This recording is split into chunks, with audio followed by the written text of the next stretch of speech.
The government has forwarded a proposed state budget rebalance to Parliament that will cut expenditure by £500 million. However, due to weak economic activity, income will be down, increasing the budget deficit by over £2.5 billion.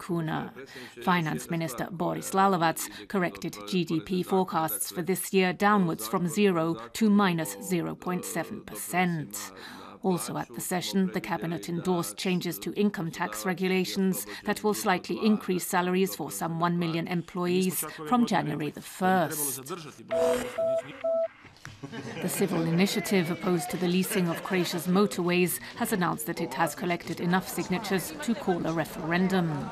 The petition drive gathered over 487,000 signatures, more than required, the initiative said. They will be submitted to Parliament for verification next week. In related news, Marko Lončarević, an assistant transport minister tasked with the monetization project, today handed in his resignation.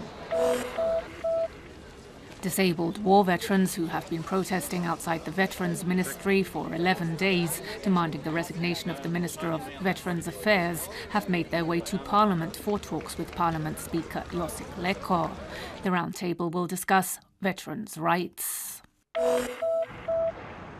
The European Commission has adopted a partnership agreement with Croatia, a key document in the use of 4 main EU funds over the next 7 years. The agreement, which is standard for all EU countries, aims to generate growth and employment over the 2014 to 2020 budgetary period. Moving to culture. Zagreb's Gallery of Modern Art is marking a century since the start of World War I with an exhibition by graphic artist Nevenka Arbanas. The exhibition, with the title Memories, explores the history of her own family, inspired by photos and personal belongings. Both grandfathers fought in the Great War. In sports, Croatian players Bojan Bogdanović and Damjan Rudeš have made their debut in the NBA League. Bogdanović with the Brooklyn Nets and Rudeš with the Indiana Pacers. This season, which began on Tuesday, sees a record number of foreign players, 101 from 37 countries.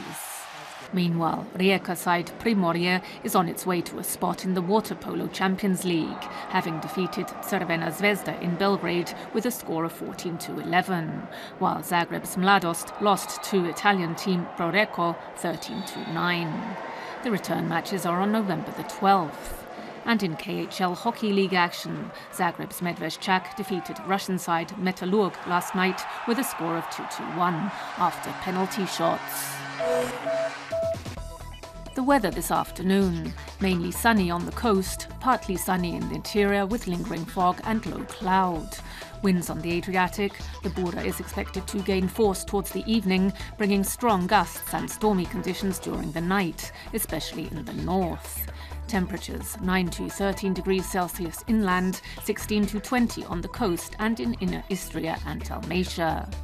Conditions for the rest of the week will depend on how long fog lingers during the day. Misty rain is possible tomorrow.